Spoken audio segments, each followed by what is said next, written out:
بسم اللہ الرحمن الرحیم اللہم صلی وسلم علی سیدنا مولانا محمد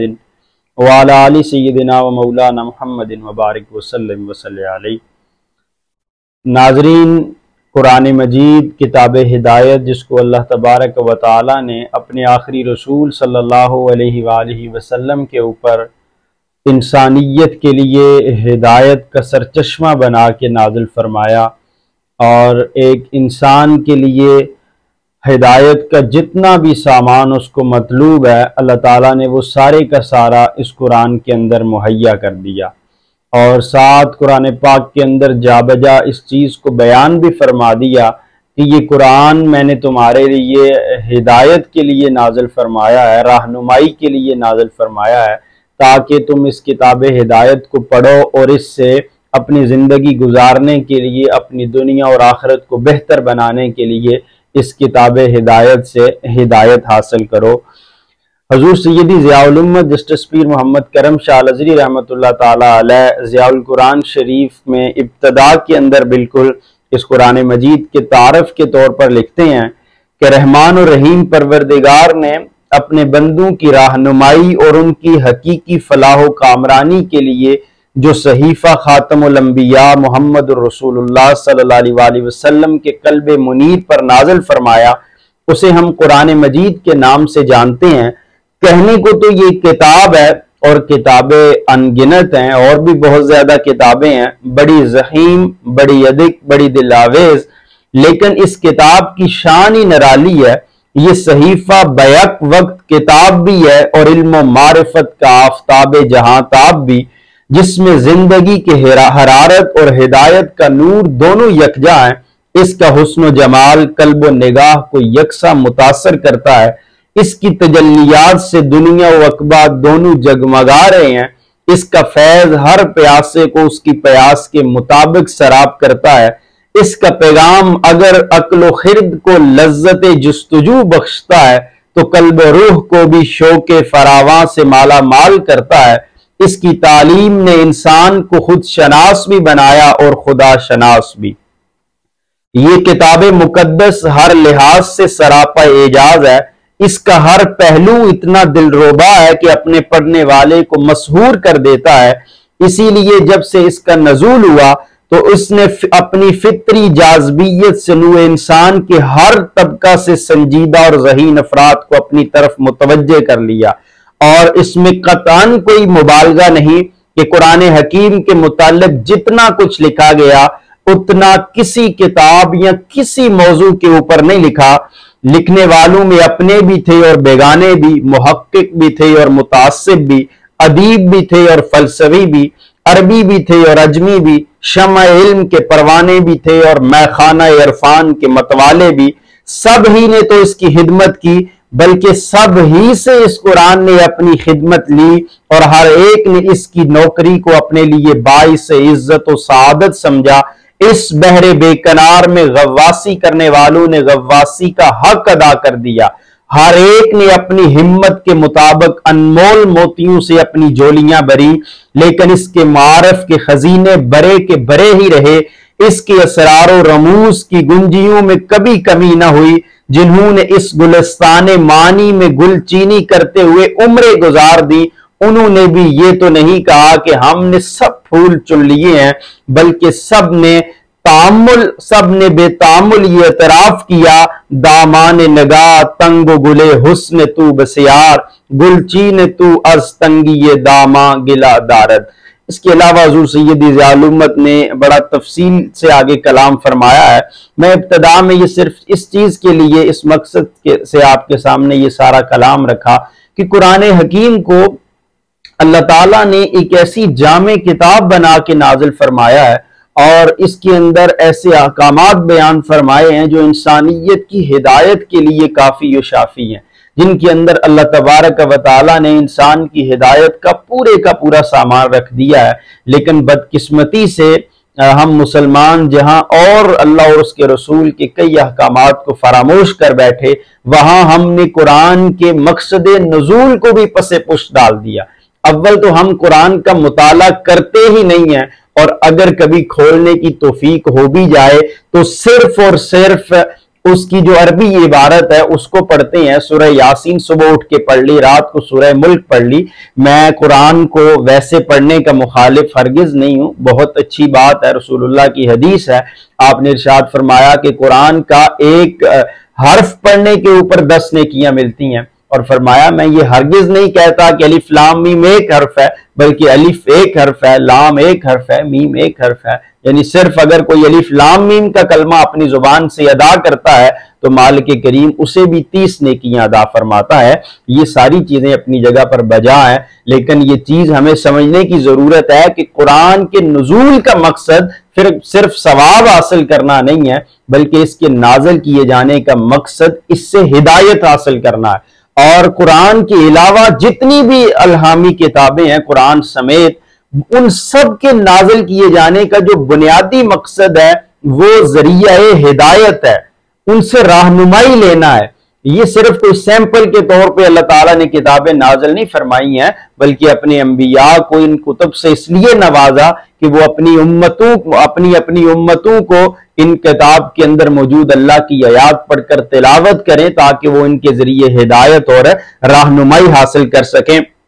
اس کتاب ہدایت کے بارے میں بھی جب اللہ تعالیٰ نے قرآن کریم کے اندر بیان فرمایا, سورہ بقرہ کے اندر آپ ابتدا کے اندر پڑھ لیں, اللہ تعالیٰ نے اس کے اندر بھی اسی چیز کو بیان فرمایا, الف لام میم ذالک الکتاب لا ریب فیہ ھدی للمتقین. یہ کتاب ہے جس کے اندر کسی قسم کا کوئی شک نہیں ہے, اور یہ متقین کے لیے ہدایت ہے. یہاں پر بھی اللہ تعالیٰ نے قرآن کا تعارف کتاب ہدایت کے طور پر بیان فرمایا. پھر سورہ بقرہ کے اندر ہی آگے 185 نمبر آیت کے اندر اللہ تعالیٰ نے بیان فرمایا, شہر رمضان الذی انزل فیہ القرآن ھدی للناس وبینات من الہدی والفرقان. رمضان کا مہینہ وہ ہے جس میں قرآن اتارا گیا جو لوگوں کے لیے ہدایت ہے, جس میں رہنمائی کرنے والی اور حق و باطل میں امتیاز کرنے والی واضح نشانیاں ہیں. اس آیہ مبارکہ کے اندر بھی اللہ تعالیٰ نے قرآن کو ھدی للناس کے الفاظ کے ساتھ اس کا تعارف کروایا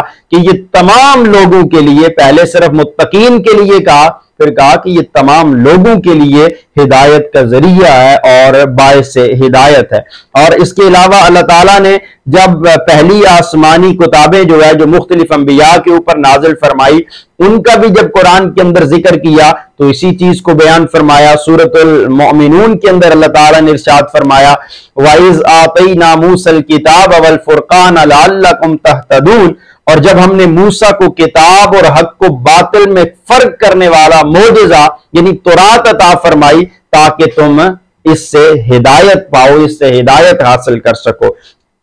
سورۃ المؤمنون کے اندر ہی آگے اللہ تعالیٰ نے ایک اور مقام کے اوپر سورہ بقرہ کے اندر اللہ تعالیٰ نے حضرت موسیٰ کے اوپر کتاب نازل فرمائی تورات, اس کا ذکر کتاب ہدایت کے طور پر بیان فرمایا. اس کے علاوہ بے شمار ایسی آیات ہمیں ملتی ہیں جن کے اندر اللہ تبارک و تعالیٰ نے جو پہلی آسمانی کتابیں ہیں ان کا تعارف بھی کتاب ہدایت کے طور پر بیان فرمایا. لیکن قرآن حکیم جو ہے اس کو تو بطور خاص اللہ تبارک و تعالیٰ نے کتاب ہدایت کے طور پر بیان فرمایا ہے. سورہ آل عمران کے اندر اللہ تعالیٰ نے اسی چیز کو بیان فرمایا, ھذا بیان للناس وَھدًى وَمَوْعِظَةٌ لِّلْمُتَّقِينَ. یہ لوگوں کے لیے ایک واضح بیان ہے اور متقین کے لیے سراسر ہدایت اور نصیحت ہے. اس کے علاوہ کافی زیادہ ایسی آیات ہیں, اگر آپ قرآن کریم کا مطالعہ کریں تو آپ کو جگہ جگہ یہ الفاظ اللہ کریم عز و جل کا کلام پڑھنے کو ملے گا کہ جہاں اللہ تعالیٰ نے اس کتاب کا تعارف جو ہے وہ کتاب ہدایت کے طور پر بیان فرمایا ہے کہ تم لوگ اس سے ہدایت حاصل کرو. رسول اللہ صلی اللہ علیہ وآلہ وسلم نے خطبہ حجت الوداع کے اندر غدیر خم کے مقام کے اوپر بھی اسی چیز کو بیان فرمایا کہ میں 2 چیزیں تمہارے اندر چھوڑ کے جا رہا ہوں, جب تک تم ان دونوں کو تھامے رکھو گے کبھی بھی گمراہ نہیں ہوں گے. اب وہ کون سی 2 چیزیں ہیں کہ جن کے ساتھ ہدایت کو جوڑ دیا کہ جب تک تم ان دونوں چیزوں کو تھامے رکھو گے گمراہ نہیں ہوں گے. فرمایا ایک وہ کتاب اللہ کی کتاب قرآن ہے, اور دوسری میری اطرت میرے اہل بیت ہیں. یہاں پر بھی اللہ کے رسول صلی اللہ علیہ وآلہ وسلم نے قرآن کو بطور کتاب ہدایت اس کا تعارف کروایا ہے کہ یہ قرآن ایسی کتاب ہدایت ہے جب تک تم اس کے ساتھ جڑے رہو گے تم گمراہی کی طرف نہیں جاؤ گے. لیکن آج اس امت کی بدبختی ہے کہ ہم نے قرآن کے اس مقصد کو فراموش کر دیا۔ ہمارے ہاں قرآن کو کوئی ہمارا کوئی فیملی ممبر، کوئی رشتہ دار، کوئی اعزا و اقربا میں سے کوئی وفات پا جاتا ہے تو اس کو بخشوانے کے لیے، اس کو ایصال ثواب کرنے کے لیے قرآن کھولا جاتا ہے۔ آج کل تو خیر اس کا بھی اہتمام بہت کم ہوتا جا رہا ہے، اور مدرسے سے چند بچے بلا لیے جاتے ہیں کہ آپ بیٹھ کے پڑھ دیں۔ باقاعدہ ان کے ساتھ رینٹ طے کر لیا جاتا ہے کہ اتنے دن آپ نے قبر پہ بیٹھ کے قرآن پڑھنا ہے، اس کے ہم آپ کو اتنے پیسے دیں گے۔ یعنی خود اب اپنے اعزا و اقربا کو ایصال ثواب کرنے کے لیے بھی ہم نے قرآن پڑھنا چھوڑ دیا۔ زیادہ سے زیادہ کسی کو توفیق ہو تو اتنا کر لیتے ہیں، لیکن زندہ رہتے ہوئے ہدایت کے لیے اس قرآن کو کھولنے کی توفیق نہیں ہوتی ہے۔ بچی جوان ہو جاتی ہے، اس کو کبھی اس طرف تلقین نہیں کی جاتی ہے کہ آپ نے قرآن کو پڑھنا ہے، یہ ہمارے لیے کتاب ہدایت ہے، یہ اللہ کے آخری رسول کے اوپر کلام خداوندی نازل ہوا ہے۔ لیکن جب اس کی شادی ہوتی ہے تو اس کے سر کے اوپر رکھ کے صرف رخصت کرنے کے لیے اس کتاب کو لایا جاتا ہے تاکہ اس کے زیر سایہ اپنی بچیوں کو رخصت کیا جائے۔ یہ صرف ایک فارمیلٹی کی حد تک رہ گئی ہیں یہ چیزیں، ایک رسم کی حد تک یہ چیزیں رہ گئی ہیں، لیکن جو حقیقی مقصد اللہ اور اس کے رسول صلی اللہ علیہ وسلم نے بیان فرمایا ہے، ہم نے اس مقصد کو فراموش کر دیا۔ وہ مقصد کیا ہے؟ وہ مقصد ایک ہی ہے جس کو قرآن بار بار بیان کرتا ہے، اللہ کا پیارا رسول صلی اللہ علیہ وسلم بار بار بیان کرتا ہے کہ لوگوں، یہ کتاب، یہ قرآن تمہارے لیے ہدایت کا ذریعہ ہے، اس کے ساتھ جڑ جاؤ، اس کو پڑھنا شروع کرو، اس کے اندر سے ہدایت کے موتی تلاش کرنا شروع کرو۔ پھر ہماری شومی یہ قسمت، یہ ایک تو عوام اس طرف توجہ نہیں دیتی ہے، وہ خود ویسے ہی اس طرف آنا نہیں چاہتے ہیں اور اپنے آپ کو اس چیز سے ماورا سمجھتے ہیں کہ وہ قرآن پڑھ کے اس سے ہدایت حاصل کریں۔ اور دوسرا، کچھ ایسے اہل علم حضرات ہمیں مل گئے جنہوں نے بابانگ دہل یہ چیزیں بیان کرنا شروع کر دی کہ عام بندہ جو ہے وہ قرآن کو ترجمے سے نہیں پڑھ سکتا، اگر وہ پڑھے گا تو معاذ اللہ گمراہ ہو جائے گا۔ یہ چیزیں آن دی ریکارڈ آپ کو ملیں گی کہ باقاعدہ اس چیز کے اوپر دلائل دیے جاتے ہیں کہ صرف اہل علم لوگ جو ہیں وہ قرآن کو ترجمے کے ساتھ پڑھ سکتے ہیں، عام بندہ جو ہے وہ قرآن کو ترجمے کے ساتھ نہیں پڑھ سکتا، وہ گمراہ ہو جائے گا۔ یقین مانے آپ کہ ایسے لوگوں کی ذہنیت کے اوپر افسوس ہوتا ہے کہ جس کتاب کا تعارف ہی اللہ تبارک و تعالیٰ نے کتاب ہدایت کے طور پر فرمایا ہے، اللہ کے آخری رسول نے ہمیشہ جس کے ساتھ جڑنے کی تلقین کی ہے اور اس کے ساتھ جڑنے کے اوپر ہدایت کی ضمانت ارشاد فرمائی ہے، ہم آج یہ کہتے سنائی دیتے ہیں کہ اس قرآن کو ترجمے کے ساتھ پڑھو گے تو گمراہ ہو جائے گے۔ الامان الحفیظ، اللہ ایسے لوگوں کو ہدایت عطا فرمائے جو لوگوں کے ذہن کو ڈیوائیڈ کرتے ہیں، جبکہ قرآن کریم کے نازل کیے جانے کا مقصد اس سے ہدایت حاصل کرنا ہے۔ اور قرآن کا یہ اعجاز ہے کہ اس کے اندر کوئی بھی غور و فکر کرے گا، اس کے اندر اس قرآن کے اندر اس شخص کو ہدایت کا سامان ملے گا۔ ہم ایسی سینکڑوں مثالیں جانتے ہیں، سوشل میڈیا کے اوپر، نیٹ کے اوپر یہ چیزیں موجود ہیں۔ کئی ایسے غیر مسلم لوگ ہیں، میں آگے انشاءاللہ یہ قرآن کریم کے دروس کا جو سلسلہ ہے اس کو ہم جاری رکھیں گے، اس کے اندر یہ ساری چیزیں آپ سے ذکر کروں گا۔ کئی ایسے ریسرچر لوگ ہیں، کئی ایسے اہل علم لوگ ہیں جو پہلے مسلمان نہیں تھے، وہ غیر مسلم تھے، لیکن جب انہوں نے قرآن کے اندر ریسرچ، قرآن کے اوپر ریسرچ کرنا شروع کی، قرآن کے معنی کے اندر غور و فکر کرنا شروع کیا اور اس کے اندر، اس کی آیات کے اندر غور و فکر کرنا شروع کیا، تو اینڈ آف دی ریزلٹ وہ اس کے قرآن کے اوپر ایمان لے آئے اور اس قرآن کی حقانیت کے قائل ہو جائے۔ یعنی اگر ایک غیر مسلم بھی، اور یہ چیز صرف کہنے کی حد تک نہیں ہے بلکہ آن دی ریکارڈ اس کے ثبوت موجود ہے، بہت زیادہ ایسی دنیا کے اندر مثالیں موجود ہیں کہ کئی لوگوں نے قرآن کے اوپر ریسرچ کی اور جب وہ اپنی تحقیق مکمل کر چکے تو ان کا دل اور وہ بے ساختہ یہ پکار اٹھے کہ یہ قرآن اللہ کی کتاب ہے اور وہ دائرہ اسلام کے اندر داخل ہو گئے۔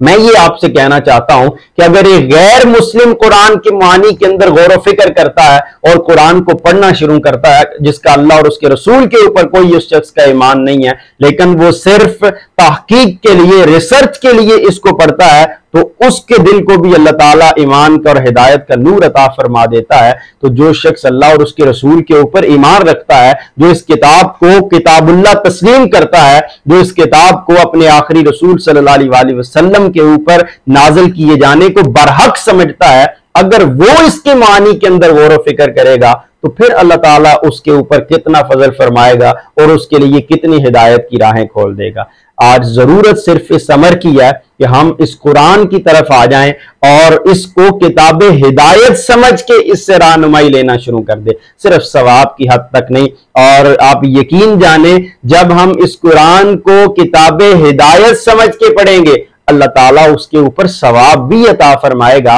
بلکہ ویسے پڑھنے کے بنسبت زیادہ ثواب عطا فرمائے گا، اور اس کے ساتھ ساتھ ہمیں اس سے ہدایت بھی ارشاد فرما دے گا، ہدایت بھی عطا فرما دے گا۔ اللہ کریم عز و جل کی بارگاہ میں التجا ہے اللہ تعالیٰ ہمیں قرآن مجید فرقان حمید کو